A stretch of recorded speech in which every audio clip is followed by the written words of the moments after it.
Hello guys, this is the Med Dude, and today we're doing Edexcel IAL Physics Unit 1, October 2021. So let's go to it. So question number 1. Graphs can be used to represent the motion of an object. Which row in the table gives the quantity plotted on the y-axis and the corresponding quantity represented by the gradient of the graph?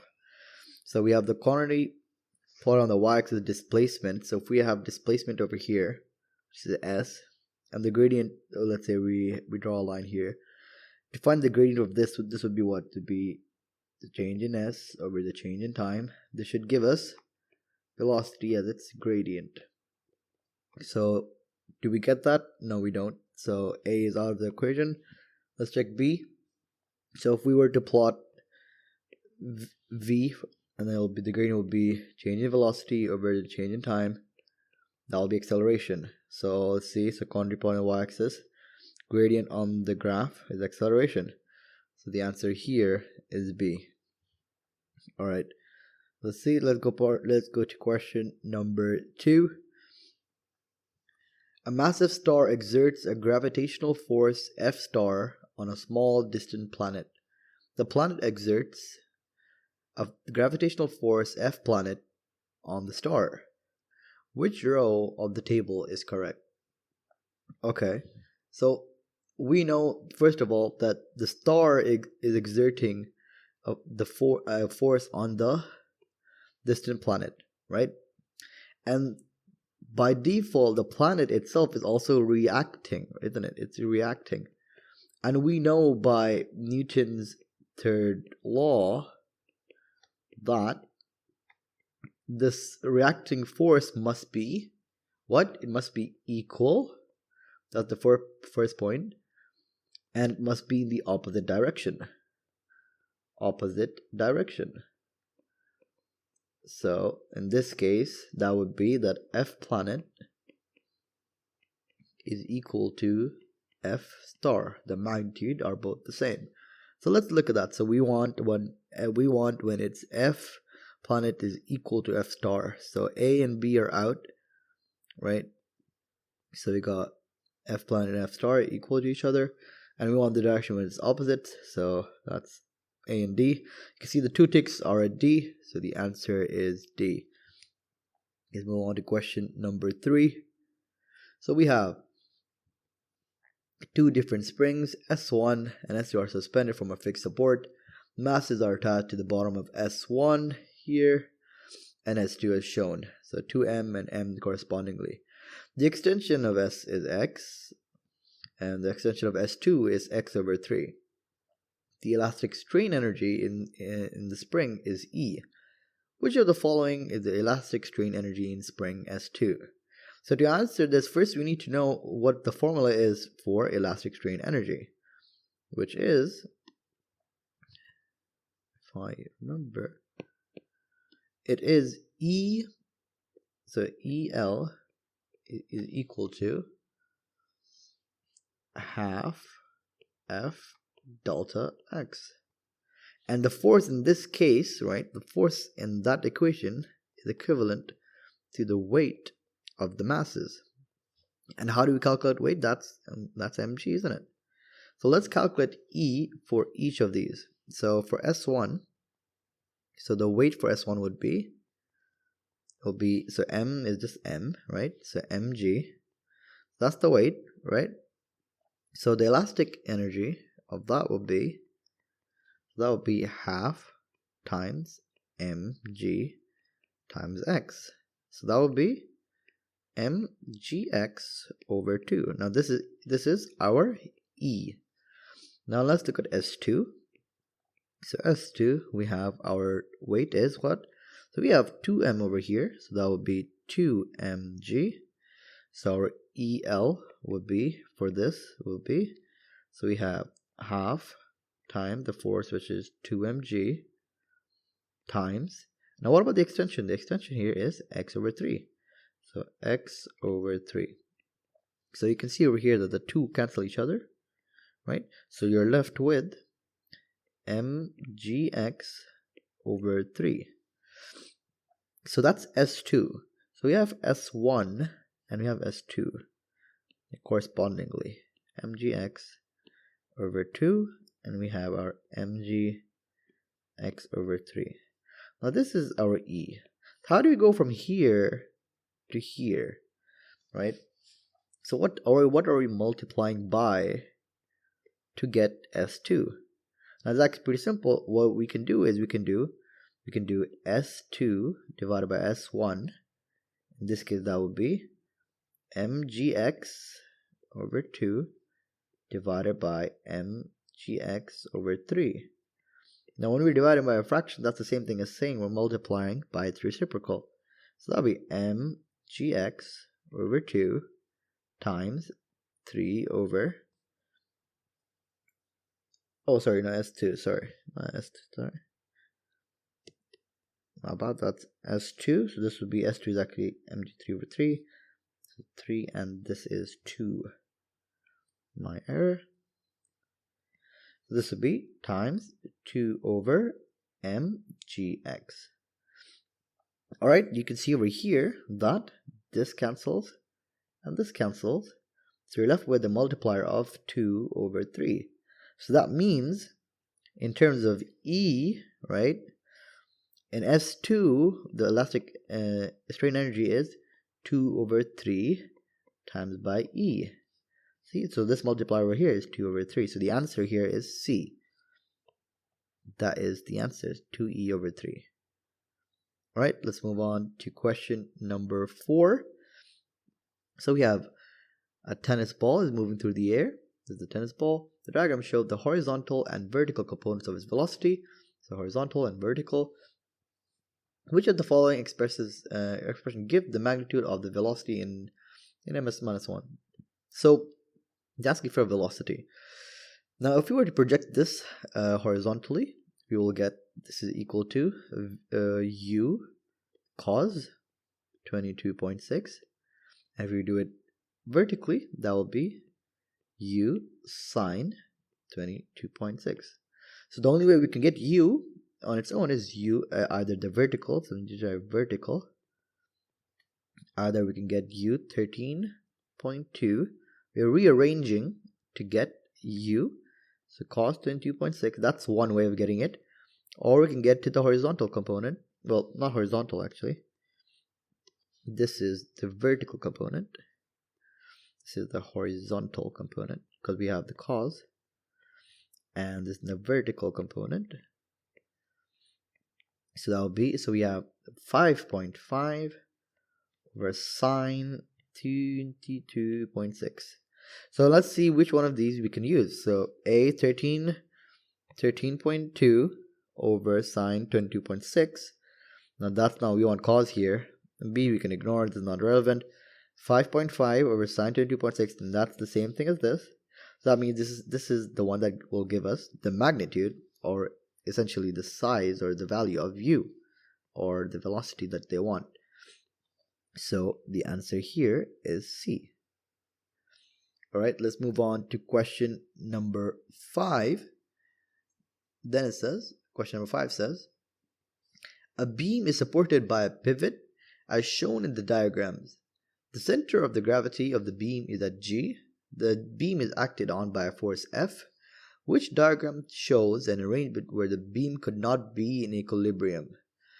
Now, in equilibrium, what happens when we're not in equilibrium? That means when the moments are equal, right? So that means when either anti-clockwise is not equal to clockwise, right? That's what it means, doesn't it? That's what it means. So when it's not equal to one another, or there's not, then we don't have either or, that means that they're not equal, right? Let's look at A. So we have G, the weight here. So you can see the F is propelling this beam upwards in clockwise motion, and the G is putting it down in an anti-clockwise moment. All right, so that means that this can be in equilibrium. So A is off. What about B? So F is putting it upwards in an anti-clockwise moment. What about G? It's putting it downwards, and that's also in an anti-clockwise moment. So that means there are two anti-clockwise movements going on here. That means it will never be in equilibrium. So by default, this must be the answer, right? But we can just double check C and D. So let's check. So we have G over here. So G is going down. That's an anti-clockwise moment, right? Anti-clockwise. And what about F? It's going down. So that's going to be a clockwise moment. So we have anti and clockwise here. We had anti here and we had clockwise here. Let's look at D. G is going down from the pivot. That's still anti-clockwise. And F is going upwards, and that's clockwise. Okay, so the answer is B. We have just confirmed it, that because they have both anti-clockwise moments, we don't have a clockwise moment available in this question over here, in the answer here. That means the B is the answer. It can never be in equilibrium because both forces are acting in the anti-clockwise direction. Alright, let's move on to question number 6. A block of wood is stationary on a frictionless ramp as shown. Block is held in place by a string. The weight of the block is W. The force applied to the block by the string is F. Alright. A triangle of forces can be used to determine the magnitude and direction of the normal contact force N acting on the block. Which of the following triangles is correct? Now, the easiest way to do this is to draw the individual forces. So we have W acting downwards. We have F acting in this direction. So by default, the N should act in this direction, right? Around about 90 degrees over here. This should be our N. So if we were to add them, right? Let's add them in separate. So that would be going down W, then we go across F, and then we go up for our N. We can elongate this. So this is what we want. So let's see which ones are similar to this. We look at A. So W is going down, okay. F is going to the right, okay. And the normal corner force is going upwards. Yeah, that's correct. So A is our final answer. We can just double check for B, C, D. But we don't have to waste time, but we can check anyways. W is going down, that's fine. F is going to the right, but N is going down, so that's wrong. So that's how B is out. Then C and D, they both have the wrong diagrams. The wrong diagrams. So that's why. Alright, so now we can say that A is the answer. Now let's move on to question number 7. So we have a ball bearing falls vertically from rest through a distance of 50 centimeters in a time of 0.32 seconds. Which expression gives the acceleration of the ball bearing in meters per second squared? Now, to do this, let's just write out what we have available. So S equals, so 50 centimeters is 0.5 meters, right? Our initial velocity is what? It's 0, right? We don't know our final velocity, not given the question. What about A? Acceleration is what we want, and time is given as 0.32. So we've been given, we want to find an A, and we've been given all the quantities except V. So we have to use the equation S equals UT plus half AT squared. That does not have V. Alright, so let's substitute the value. So that will be 0.5 equals what? So we have U, which is 0, times T, which is 0.32, plus what? Half A, T is what? 0.32 squared. Alright, so now we know it's 0.5 plus, right? A, 0.32 squared, and sorry, this is not a plus, it's an equal. So equals, and this is all over 2. Half is the same thing as divided by 2. So I'll just put this on the other side. This becomes 1 equals A times 0.32 squared. So what's our A? Our acceleration is 1 divided by 0.32 squared. And that is, in fact, the answer. So 1 divided by 0.32 squared is A. as you can see over here. The answer is A. Let's move on to question number 8. So we have a crane lifts a container of weight 4 times 10 to the power 5 Newton to a height of 25 meters.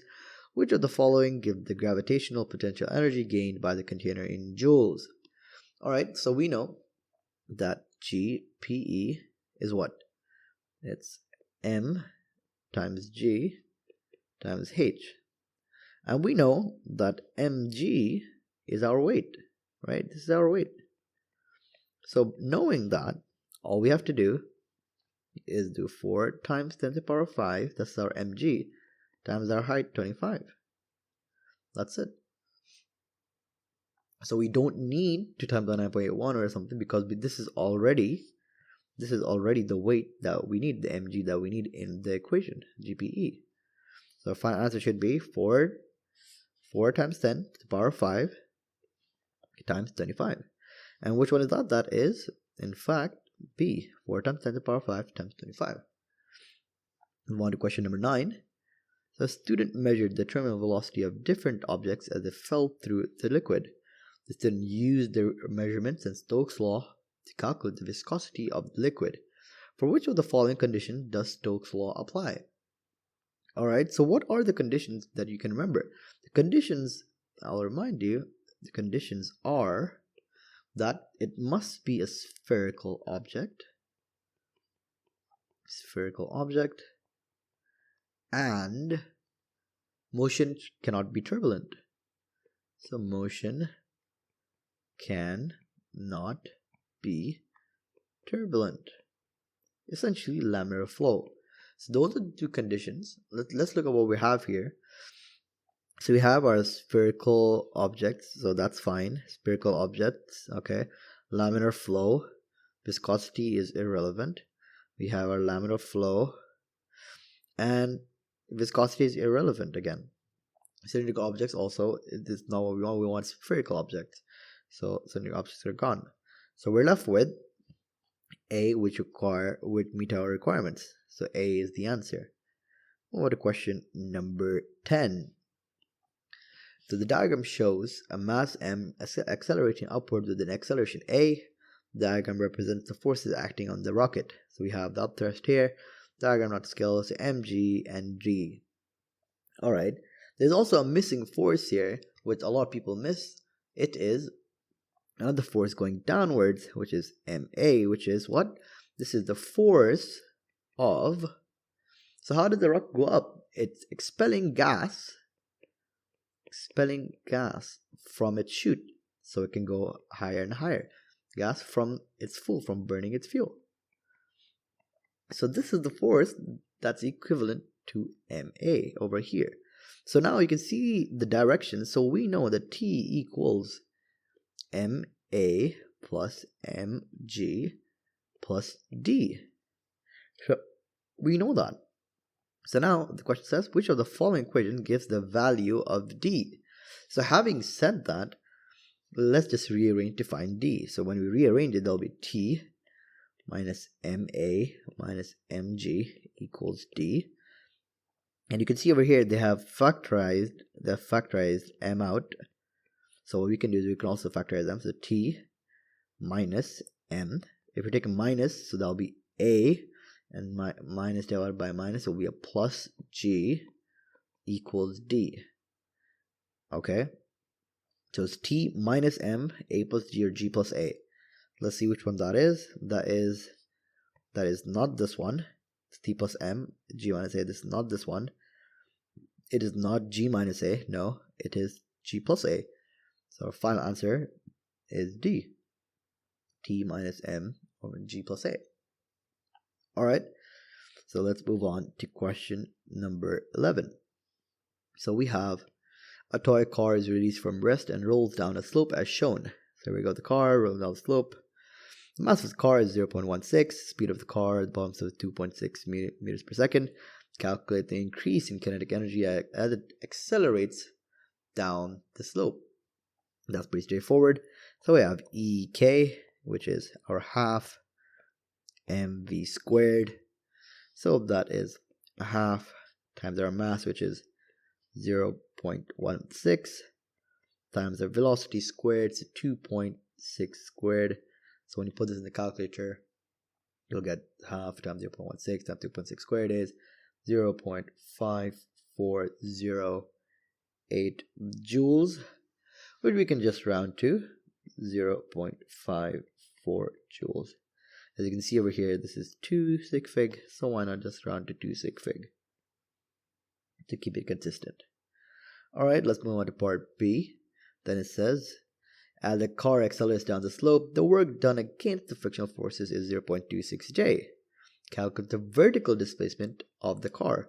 Now, vertical displacement, when I call vertical displacement and we have kinetic energy, I always think of mgh. Alright, so we want to find out what this h is. But what about the increase in kinetic energy? Surely we have to add this to 0.26 J that we accumulated as the car was accelerating down the slope. So that means the decrease, right, in GPE, because both these things were increasing, kinetic energy, so EK increased, and the work done also increased. So GPE must have decreased, right? So decrease is equal to the addition of 0.54 and 0.26. 0.54 plus 0.26, so that is 0.54 plus 0.26 is 0.8 joules. Now we can use that to find what the height is, right? Pretty straightforward. So now we know it's 0.8 equals mgh. So h equals 0.8 all over. So what's the mass again? 0.16 times by g, which is 9.81. Alright, so we do 0.8 over 0.16 times 9.81. You will get 0.5096 in the big decimal, and we can just round it to 0.51 meters. 0.51 meters. That is the final answer. Alright, on to question number 12. So 12a says, an aluminium sphere collides head-on with a stationary steel sphere. Two steel spheres move off separately after the collision. Part A says, state the principle of conservation of momentum. Now this is textbook. If you remember this is pretty simple. This is just the vector. This is from the book actually. It's the vector sum of the momenta, or you can just write the conservation of momentum, same thing, of all objects in a system is the same before and after the collision. So basically conservation of momentum is being applied here after any interaction between the objects.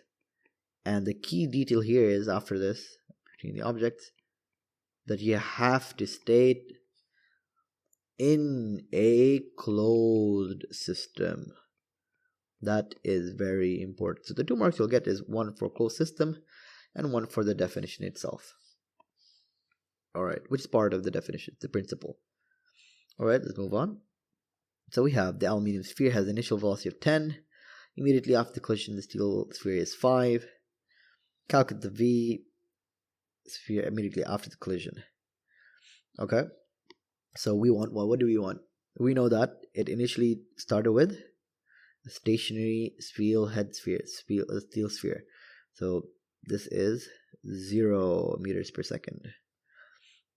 Having said that, now we can apply conservation of momentum, right? So which is what?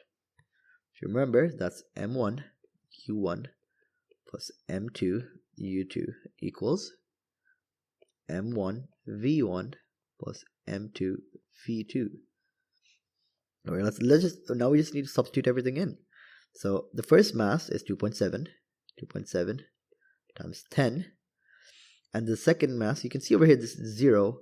So we don't really need to do anything. You can say it's 0 because we know u2 is 0.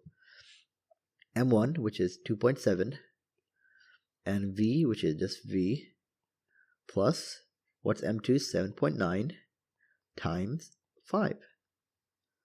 Alright, that's pretty straightforward. So what's 2.7 times 10? That's 27, equals 2.7 V.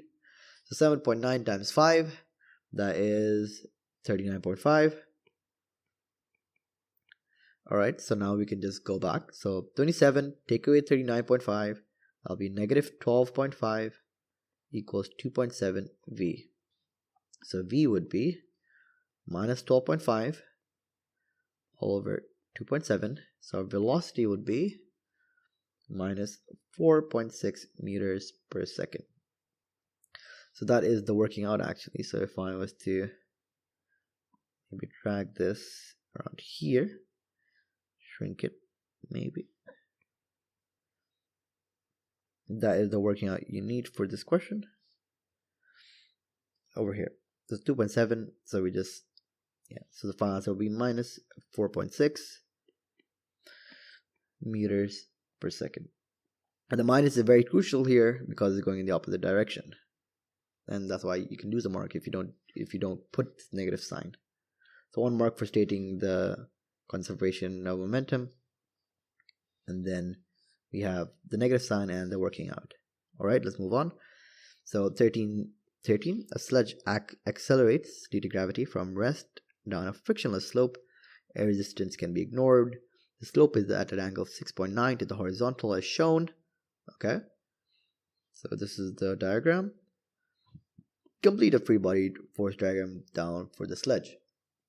Alright, we know that if it's accelerating, it's not A, it's actually, the acceleration is actually G sine theta, right, at a slope.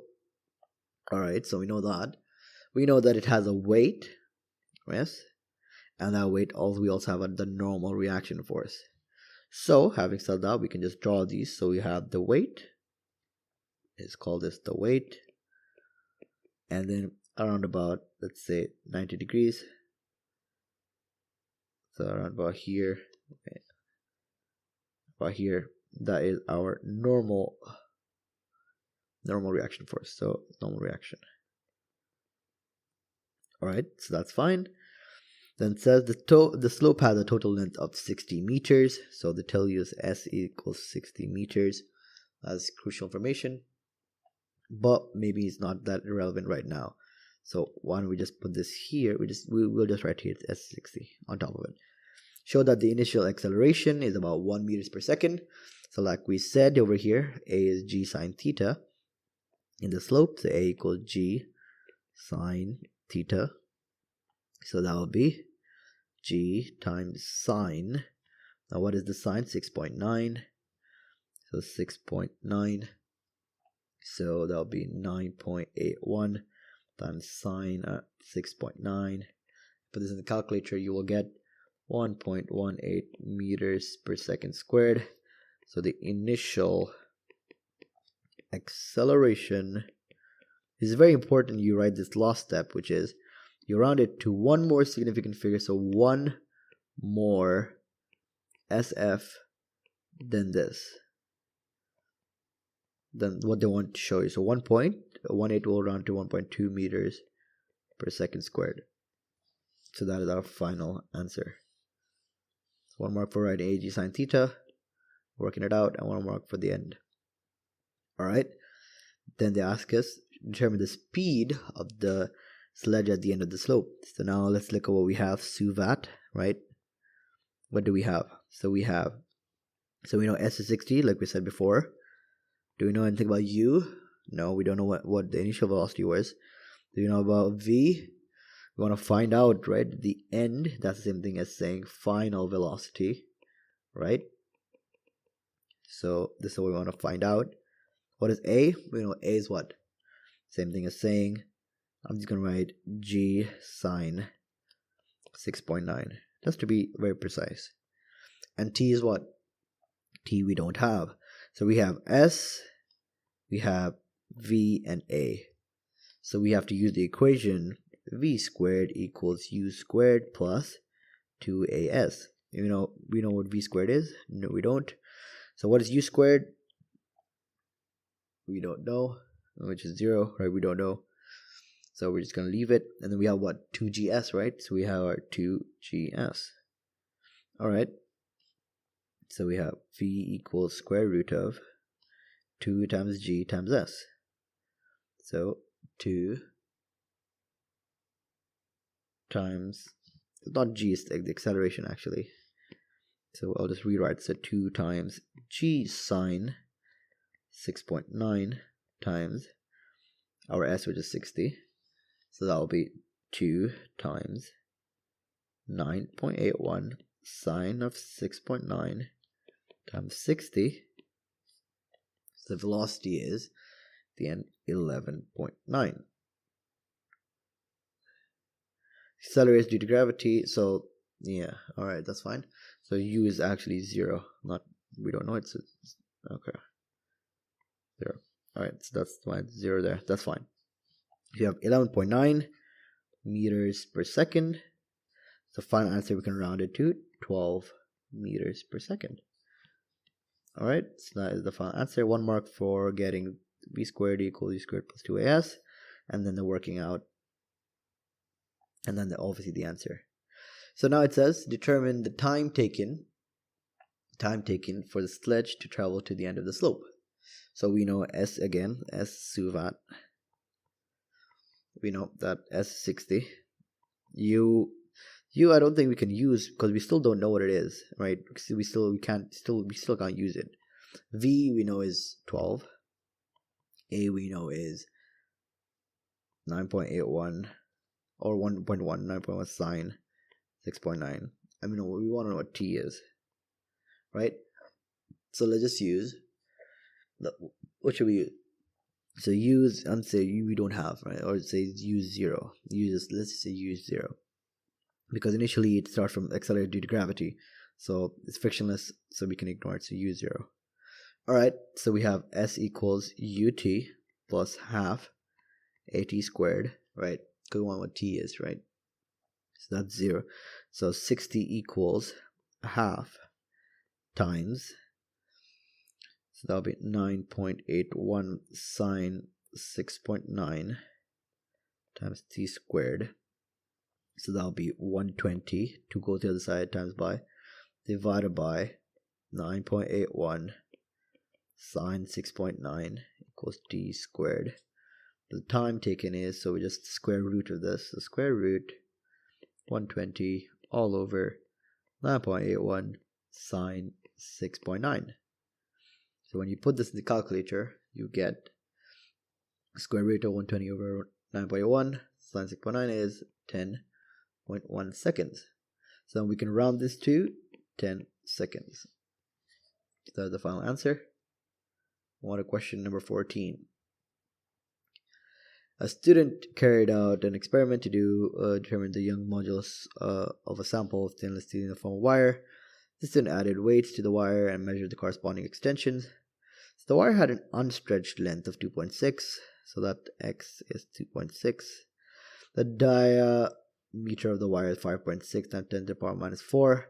So the radius of this would be 2.8 times 10 to the power minus 4, because that's what we usually use at the end. So then it says, student plotted a graph. The graph showed that the limit of proportionality was exceeded. What does it mean by limit of proportionality?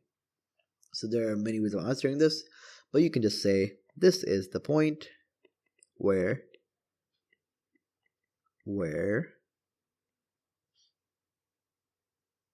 this is the point, not where, but this is the point where beyond it, what happens? The Hooke's law, beyond Hooke's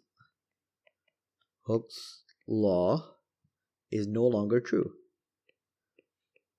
So it does not obey Hooke's law anymore, no longer true for the material. True after stretching the material. Stretching the material. The or a material. Alright. So that is the answer for this. Let's move on. The student's graph is shown below. All right, so determine the gradient of the graph. Okay, that's pretty straightforward. Let's take a point. Let's zoom in. So I can see already that over here. You can see over here. Let's look at, so which point can we take? I can see that over here is a good point. So let's draw it. So from here to here. So that's going all the way here, and that is going all the way over there. So we have our 0.75, and we have our 10, 11, 12, 13, 14. So now we can determine the gradient. So the gradient will be, so the gradient is equal to 14 over, so we know gradient is what? Change in y, the change in x. Just a reminder. So the change in weight is 14 minus 0, and this is 0.75. But don't forget 10 to the power minus 3. So times 10 to the power minus 3. So we get 18,667 Newton per meter, which we can round to. You can round to anything really, but we can say it's 18,700 Newton meter. Just a 3/6 fig. So 1 mark for getting the gradient right, 1 mark for using these values. For any value that gives you the same answer in the range. The range is 18 to 9. Okay. Alright. Then it says, determine the Young modulus of the stainless steel. Now we know Young modulus is what? Young modulus. How do we calculate it? It is stress over strain. Alright. That is what? It is stress is force over area, right? Divided by strain delta x over x. Which is the same thing as saying force over area times by the reciprocal, so x over delta x. Alright. And what did we, it says using your value, right? What did we calculate? We calculated the weight, so we calculated the force over the extension. We calculated force over the delta x. That's what we calculated. So we can rearrange this, so this can become the F over delta x, and then we times by what's remaining, the x over a. That's what's left. Alright.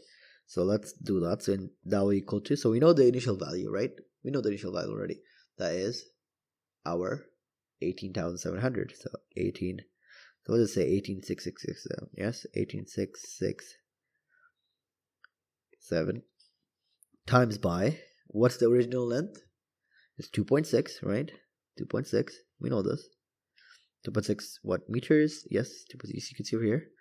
Diameter of the wire is this. How do you work out area? Area is, so I'll put it in another color actually. So we got 2.6 over, so the area is pi r squared. Pi times, now what's the r? 2.8 times 10 to the power minus 4. So it's 2.8 times 10 to the power minus 4 whole squared. So pi times 2.8 times 10 to the power minus 4 whole squared. So when you time them all together, you get, so you will get a long decimal at the end, times, so 1.97 times 10 to the power of 11, and Young modulus is in PA, and then we can just round this to 2.0 times 10 to the power of 11 PA pascals. So we got 1 mark for using our value, 1 mark for the answer, and 1 mark for getting the area. Alright. The breaking stress of the stainless steel is known to be 480 megapascal. Deduce whether it's safe for the student to increase the weight to 100 newtons. Alright, let's see. So what do we know about stress? We know that stress is what? Is force over area, right? And in this case, what's the force that we're using? We're using the weight, right? We're using the weight. Alright, that means to find out the max stress, right? So the stress stress max, we need to get the force max, right? So we're going to F max over the area, which we know is pi times 2.8 times 10 to the power of minus 4 squared. All right, so what's the stress they're saying? It's 480 megapascals. So that is 480 times 10 to the power of 6 equals our F over pi 2.8 times 10 to the power of minus 4 whole squared. So we just multiply them together. So F equals 480 times 10 to the power of 6 times by pi times 2.8 times 10 to the power of minus 4 whole squared. So what do we get? We get, so this is F max, not F. This is 118 newtons. So is 118 newtons more than 100? No.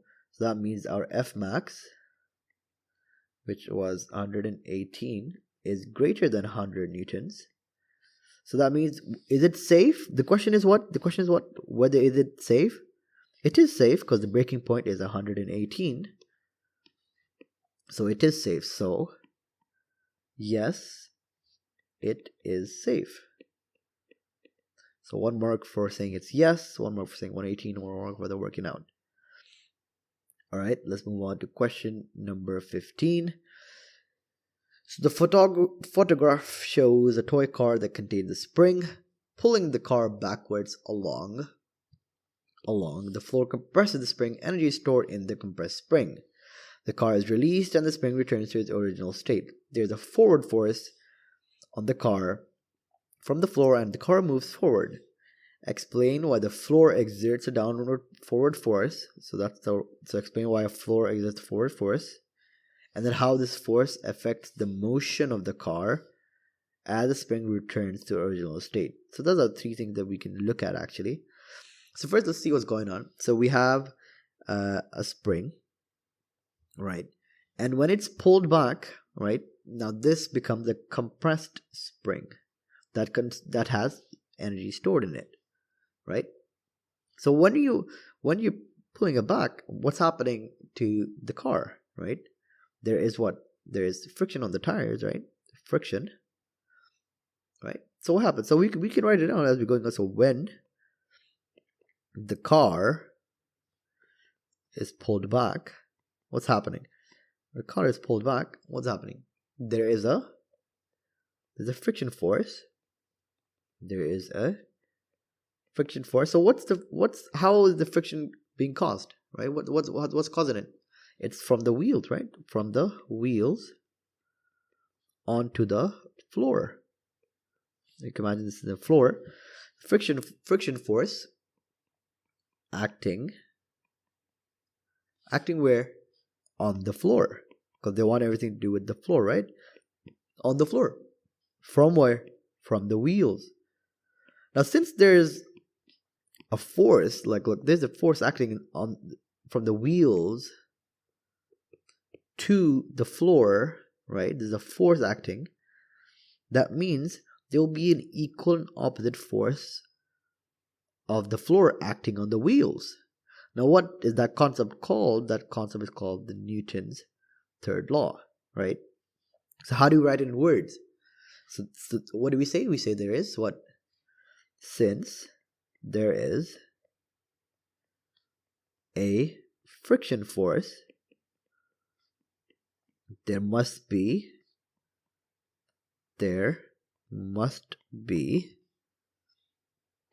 what? Must be an equal, that's a key term, equal, so maybe just equal force acting where is it acting? It's acting in the opposite direction.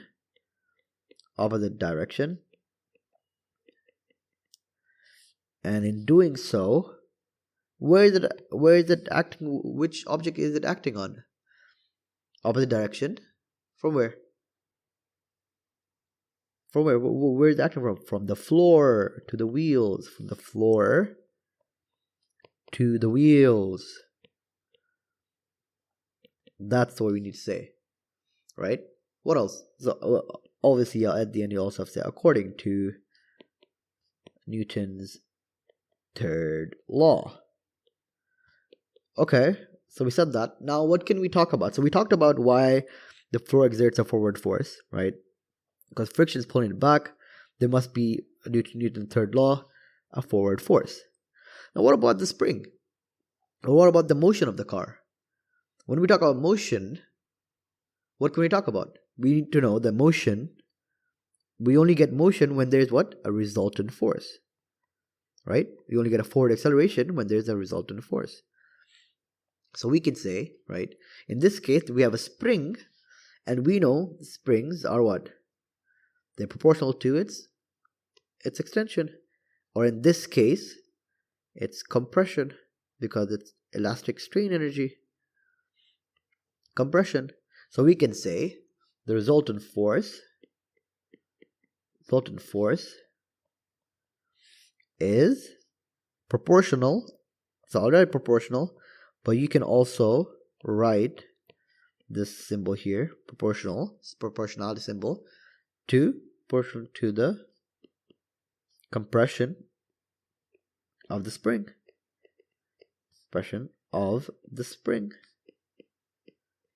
Alright. And we know that if it's more compressed, we'll have more force. Why is that? Because we know the reaction force, we know that acceleration is what? Is obviously dependent on the reaction force, is dependent on the reaction force since F equals ma. So now we know that, right? F equals ma. So we basically prove that, since F equals ma. Now we talked about the motion of the car, which was the F equals ma part. What about as the spring returns to its original state?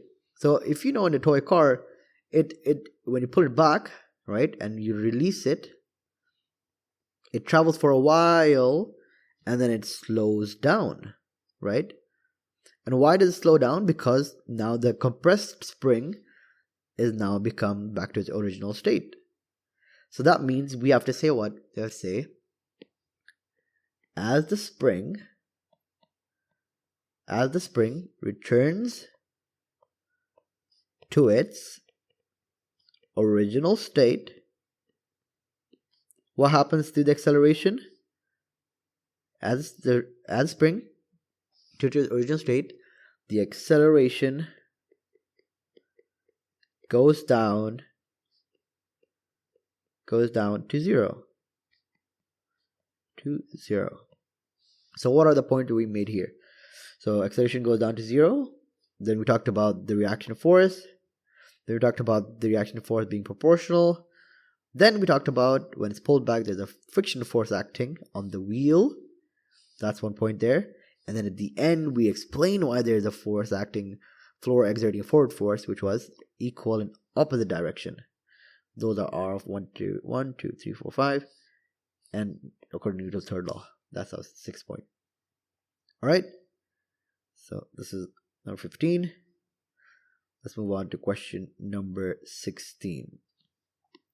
Alright, so we have an explosion projects a rock into the air with a speed of 50 meters per second at an angle to the horizontal of 40 degrees. Show that the rock would reach its maximum height about 3 seconds after the explosion. It's pretty straightforward. All we have to do is we have our y component, which is 50 sine 40. And then we have our horizontal component, which is 50 cos 40. Alright, that's the horizontal component. We want the vertical, right? So we just want S equals, right? We want we don't SUVAT. So when it's maximum height, that is when V equals 0. So S equals, we don't need S. U, do we have U? Yes, we do. We have 50 sine 40, right? Vertical component, we're looking at the vertical plane. Velocity is 0. A is what? G, right? What else? And T is what we want to find out. So this is pretty straightforward. A equals V minus U over T. So T would be V minus U over A. So V is 0, 0 minus, that'll be minus 50 sine 40 over A, which is G, is acting downwards, right? So that'd be minus 9.81 against the movement of the rock.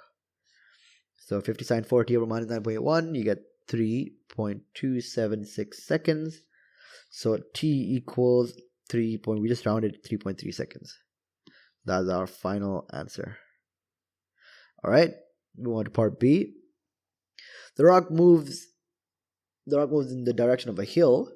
The side of the hill is at 20 degrees to the horizontal shown. Okay, so we know this 20 degrees. After a certain distance, the rock lands on the side of the hill. Somewhere here, somewhere, just lands somewhere in the hillside. Deduce whether the rock hits the ground before it reaches the maximum possible height or not. Alright, so how do we do this? How do we do this exactly? So, first let's just rewrite everything what we had. No, we know. So, the x component is what? 50 sine 40, right? So our x component, and our y component, cos 40 is our x component. Our y component is what? 50 sine 40. All right, now let's look at how much do we travel. So we need to find out how much does it travel, right, in the time, which was 3.3 seconds, and then we need to work out its height over here. So how do we do that? So let's look at our horizontal, right? So we have horizontal v equals s over t, right? Now this is the horizontal we're talking about here. So that'll be 50 cos 40, right, equals s over t. And t we know is, which was here, 3.276. We're just going to use the exact values, much easier. So 50 cos 40 times 0.276. 50, so we times them, what do we get? We get 125.485 meters. So this length over here, 125.485 meters from here to here. Okay, so we know what 20 degrees is. We want to know what height is. This is what, if you remember, so ka toa, we know that this is the opposite, this is the opposite, and this is the adjacent. So that means that we can write, so tan 20, because we look at 20, equals what? Opposite over adjacent. Opposite is height over 125.485. So the height at this time is, height is of the hill anyways, is 125.485 times by tan 20. So what do we get? If we put this in the calculator, we will get what? We get 45.67 meters. So this is what was the height again? This is the height of the slope. Let's just clarify. Height of slope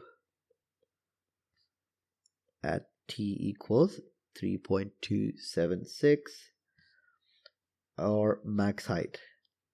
So we're max height time. All right. Okay, so we now know the hillside. What about the ball? What about the rock itself, right? Now we need to know about the rock. What about the rock? All right. Now let's look at the max height the rock could have gone, right? How do we do that? We do, if you remember, suvat again. And we want S. We don't know what U is. We don't care about V, right? We know U is U. Sorry, our V. U is, we don't care about U. We know V is 0. A is G. And T we know is 3.276. So S equals UT plus half AT squared. And when you're getting good at this, you'll realize that this is just S equals half GT squared. So S equals half times 9.81 times 3.276 3.276 squared. Alright, so half times 9.81 times 3.276 squared will give us 52.65 meters. Now what does that mean? That means that max height, right, max height is greater than, so this is 52.65 is greater than what? Height of the slope. Height of the slope. Which was what? Which was 45.67 meters. So what did that mean? The question was, again, whether the rock hits the ground before it reaches the maximum possible height. And the answer is no. The answer is so no. And that's it. We can just leave it at that. So the final answer is so no. We got 1 mark for finding the max height of slope, and then our vertical component and horizontal component we will figure it out, and then the working out is also another mark here. Alright, 1, 2, 3, 4, 5, 6. Move on to question number 17. Water is dropped into a container of oil. The water forms small spherical droplets that move slowly downwards. A droplet moves downward at a constant speed. The flow of oil around the droplet is laminar. State what is meant by laminar flow. That's pretty simple. All we have to say is that's the fluid. Fluid with what? Which moves. This is also a textbook, so which moves with uniform lines in which the velocity is constant. Velocity is constant over time. Constant over time. Alright, this is from the Edexcel new book, and it's in the definitions section. So part II state this condition necessary for speed to be constant. Now, if you're familiar with mechanics, this is just V equals constant. And how do we get constant velocity? That's when what happens? When resultant force, then the force is equal to 0. That's it. All you need to state. The resultant force is 0. Or there's no resultant force. Alright. Part BI.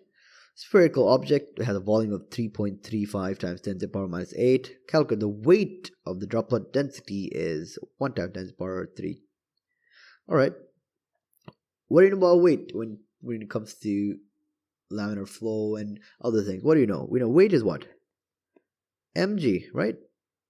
We know this, right? We know it's mg. But we don't have the mass, but we do have another equation, which is density equals mass over volume. We can find out what mass is by rearranging. So mass equals density times volume. So we can just plug this in to over here to get rho times V times G. Alright. So that'll be what? That'll be 1 times 10 to the power of 3 times 3.35 times 10 to the power of minus 8 times 9.81. Alright. So now what? So we'll put in the calculator, we'll get what? We'll get 3.29 times 10 to the power of minus 4 newtons, which we can just round to 3.3 times 10 to the power of minus 4 newtons. Our final answer. Let's move on. So to show that the upthrust on the water droplet when it's completely submerged in oil is about 3 times 10 to the power minus 4 newtons. Okay, that's pretty straightforward actually. All we have to do is what? Upthrust. We know it's rho Vg, right? But this time we're going to use density of oil times V times G.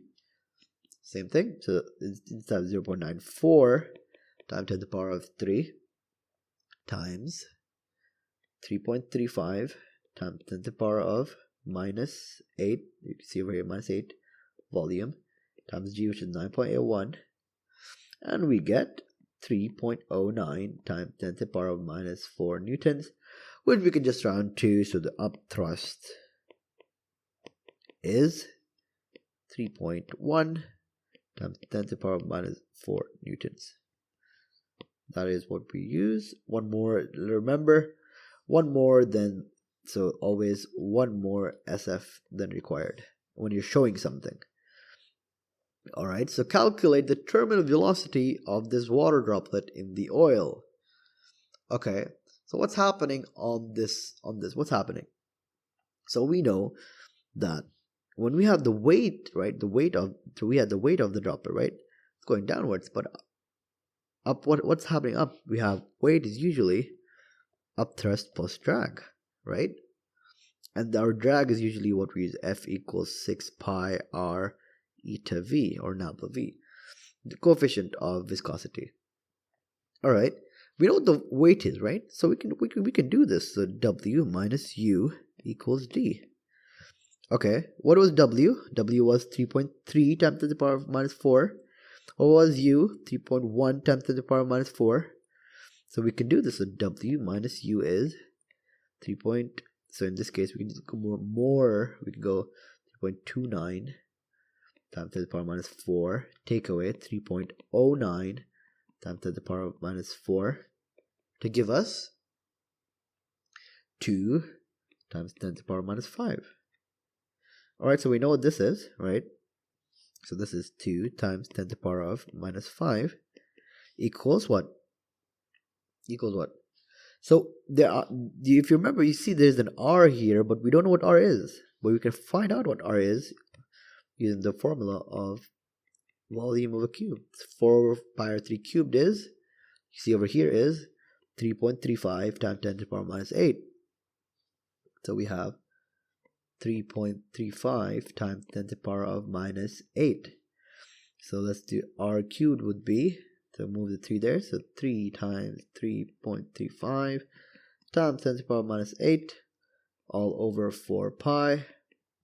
So r would be the cube root of this, 3 times 3.35 times 10 to the power minus 8 all over 4 pi.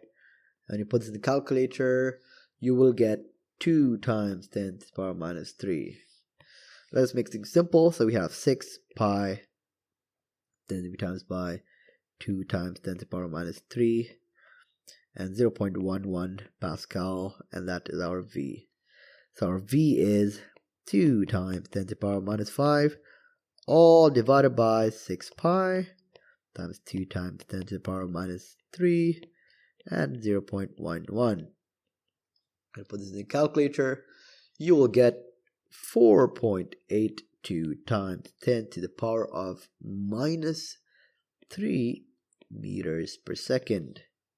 So we can just round it to 4.8 times 10 to the power of minus 3 meters per second.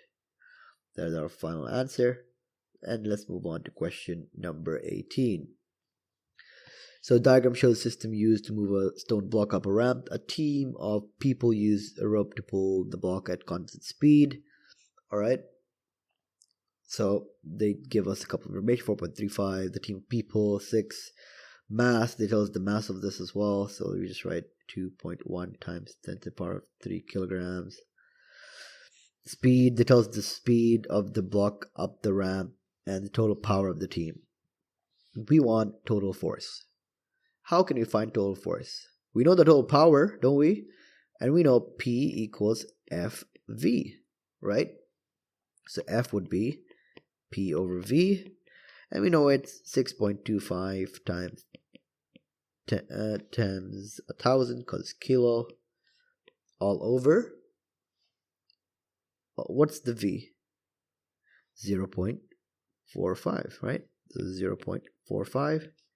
And that's equivalent to 3,888 newtons, which we can divide by 1,000 to get F equals 13.9 K newtons. So that's our final answer. Now they're asking, determine the total work done by the team. The question is, work done. We know what's work done. Work done is usually force times distance, isn't it? Force times distance. But in this case, what are we trying to find? We know we want to find out this. don't we? This distance. How can you do that? Let's just use sine, right? The sine 6, because we know SOHCAHTOA, right? We know opposite. This is our opposite. This is our hypotenuse. So sine 6 over, so equals 4.35 over our hypotenuse. Hype. So our hypotenuse would be 4.35 over sine 6. So that will be equivalent to what? 41.6. Alright. So let's just now times this. Force is what we know our force is. Let's try 13,888 times by our distance is 41.6. This gives us 577,992 joules, which we can round to 5.8 times 10 to the power of 5 joules, which is our final answer. Alright. Let's move on to question number of part C. Show that useful work done on the block is 90 kilojoules. The useful work is going to be what? This block going up and gravitational potential energy, right? So that's pretty simple. So useful done would be mgh. So that'll be what? That'll be 2.1 times 10 to the power of 3, which was the mass of the block, times 9.81 times by, what is the height? The height is 4.35 meters carried up vertically. So 4.35. Put in the calculator, you will get 89614 joules. Same thing as saying 89.6 kilojoules. That is our final answer. Alright.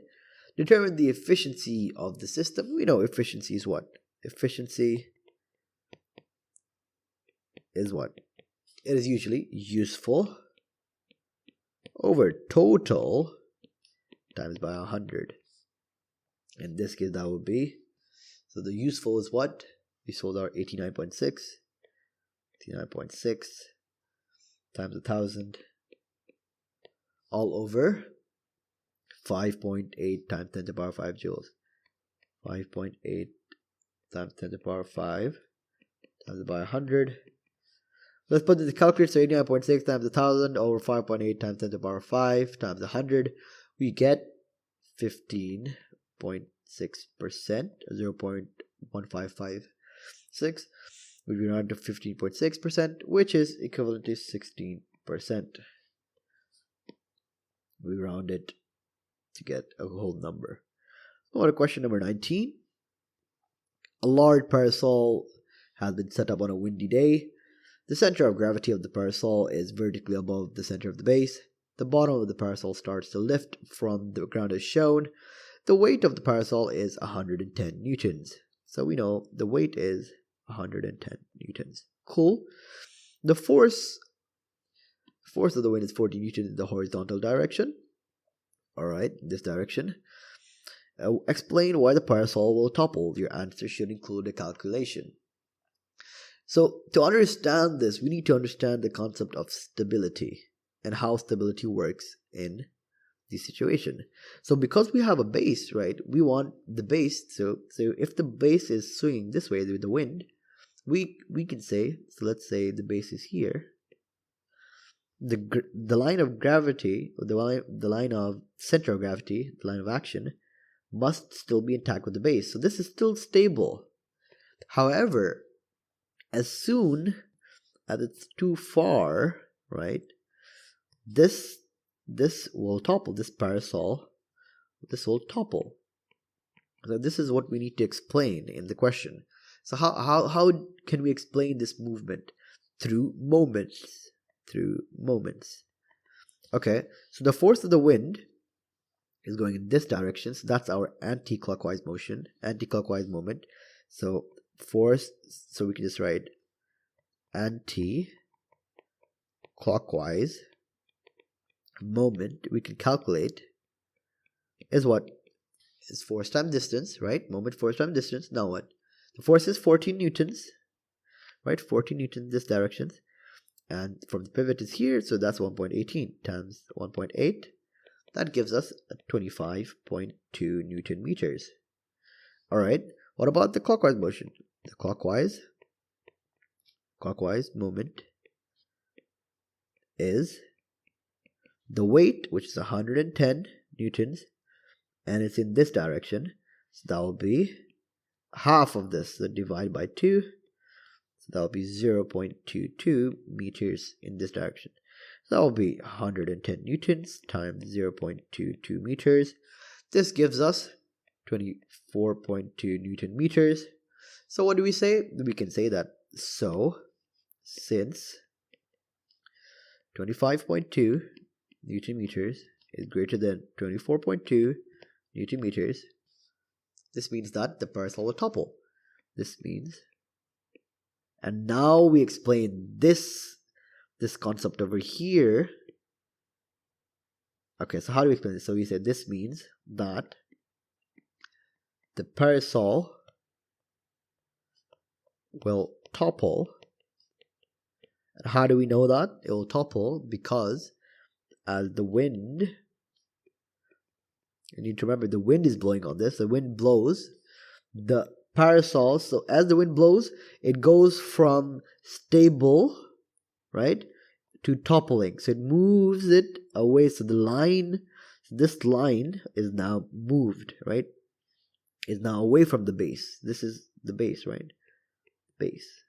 Moved away from the base. So we can say, as the wind blows, the parasols, what? Weight, which is weight, right? This weight over here. Line of action, which is this line we're talking about. We're talking about this line. Line of action. What about the line?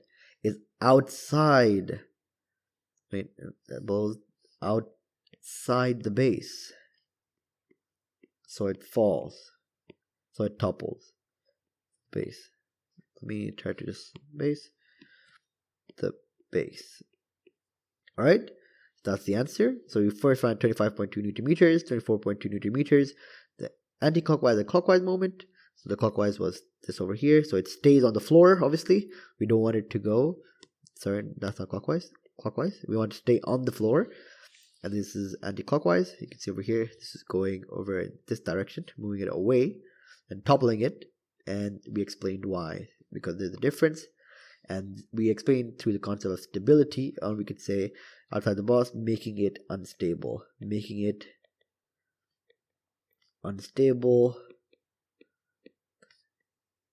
and eventually toppling over,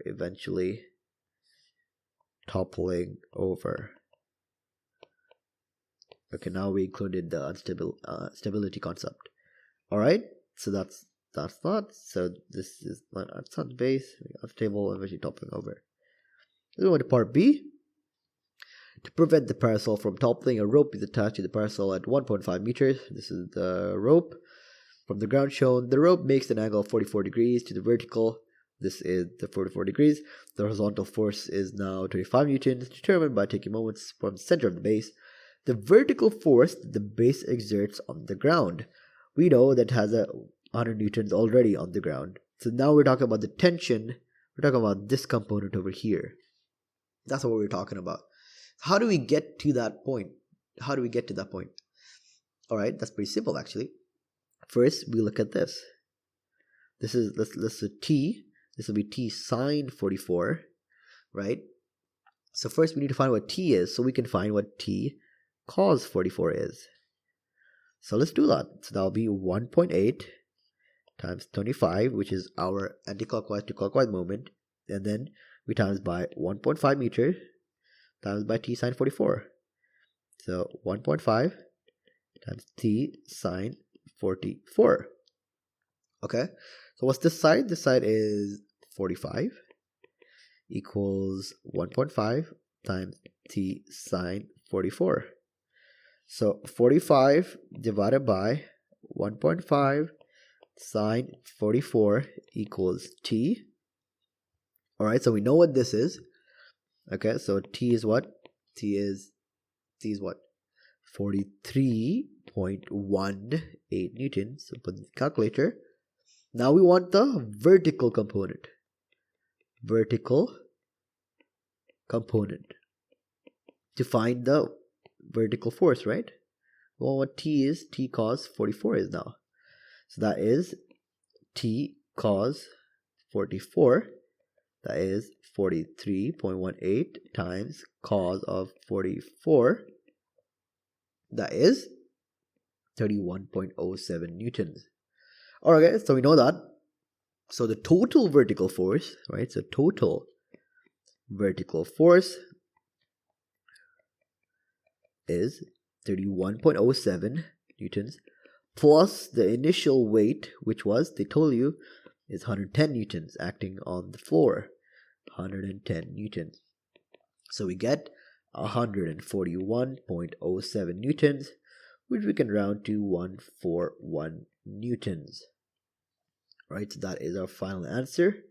So we got that from getting the horizontal component from T sine 44 here to work out. We use the moment principle of moments, and then to work out what T is, calculate what T is. Then we figured out what T cos 44 is. Then we added it to 141, and then we rounded it. So that is the end of the paper.